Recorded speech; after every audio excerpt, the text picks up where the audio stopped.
All right, I don't know if you've noticed, but in the news, you can constantly hear about another super powerful, rich Chinese billionaire disappearing. So it seems like China is like a black hole for billionaires. Jack Ma disappeared a couple of years ago when he said something bad about the Chinese regulator. Then Bao Fan, another huge tech deal maker, disappeared a couple of months ago, all over the news, and so on and so forth. There's many such names that are even more difficult to pronounce that keep disappearing. So in this video, I'm not going to be able to tell where they are, but I want to talk about China. But not about the culture of China or the economy that has been a miracle for hundreds of millions of people, but about the organization that sits in the very center of China. And that organization, I would say, is the most powerful organization in the world today, the Chinese Communist Party.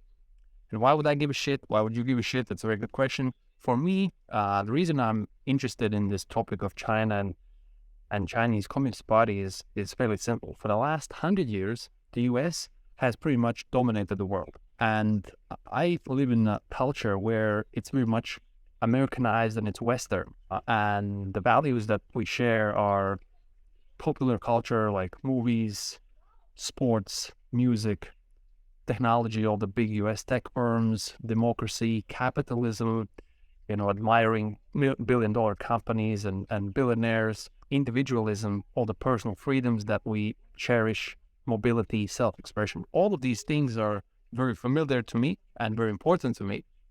And people that live in the Western world, a lot of them speak a common language, which is English. And that language allows me to understand what's going on, critically analyze and think about the politics and about the world around me. Now, on the other side, there's communism or state-controlled capitalism, the Chinese model. And we hear it all the time. China's influence in the world is growing. It has become a major superpower, and it wants to overthrow US as the world leader.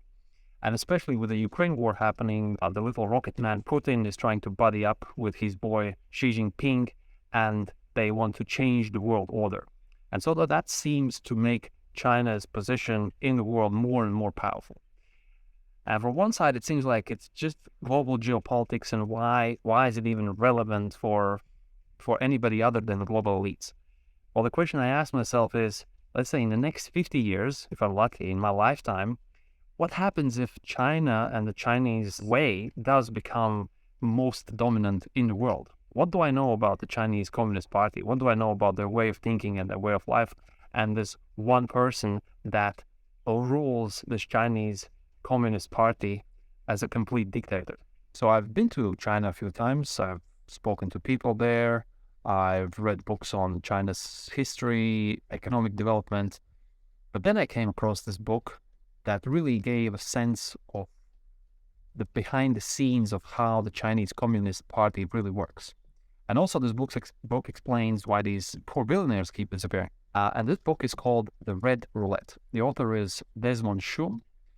And he talks about growing up poor in China, but then making it in the Chinese business community, meeting this lady that's super sharp, and she becomes one of the most powerful Chinese business people, powerful billionaire. And they use their connections to the Chinese Communist Party, and specifically to then Premier Wen Jiabao, to make themselves super wealthy. But what happens next is this lady, this billionaire business person, disappears. And then it turns out that she has been captured and is in custody with the Chinese intelligence authorities for like 5 years. And this story is well covered by media all over the world. Wall Street Journal back in 2017 was the first to shed light on this.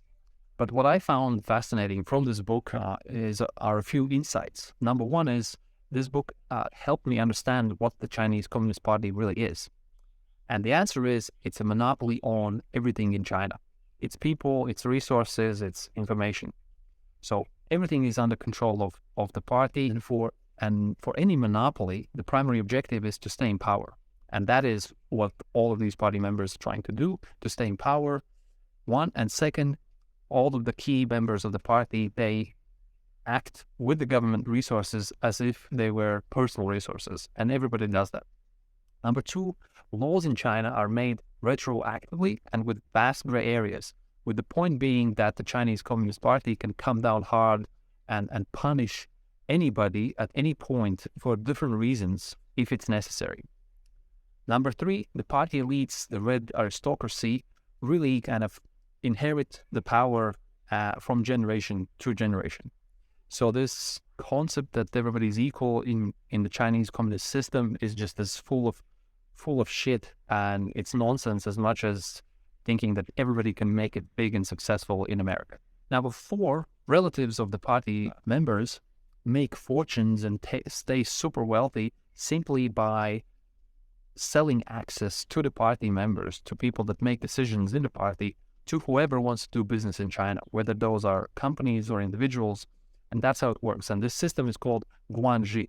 So it's effectively a well-known established corruption mechanism that everybody has to comply with if you want to do anything in China.